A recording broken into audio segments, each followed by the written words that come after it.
أعوذ بالله من الشيطان الرجيم.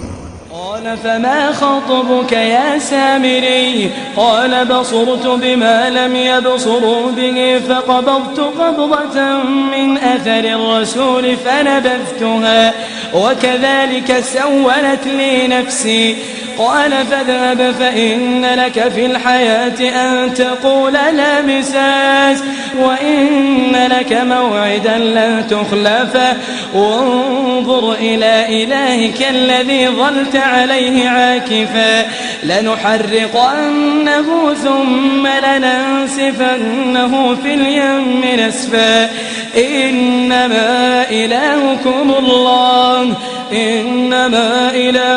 الله الذي لا إله إلا هو وسع كل شيء علما كذلك نقص عليك من أنباء ما قد سبق وقد آتيناك من لدنا ذكرا من أعرض عنه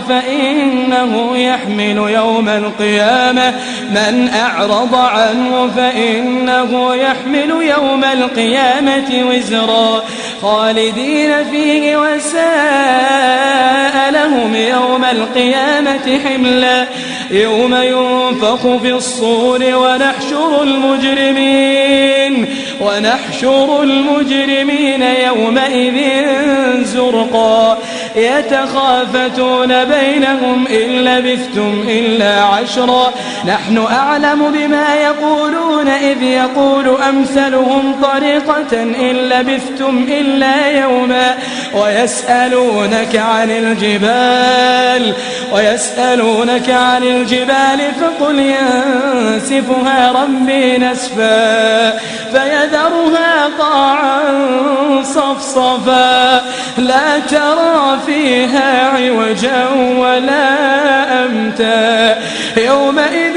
يتبعون الداعي لا عوج له وخشعت الأصوات للرحمن فلا تسمع إلا همسا يومئذ لا تنفع الشفاعة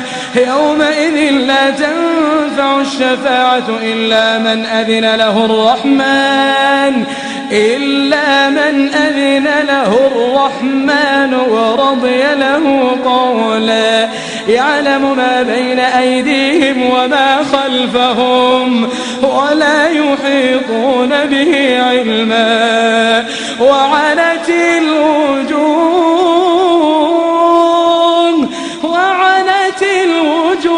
للحي القيوم وقد خاب من حمل ظلما.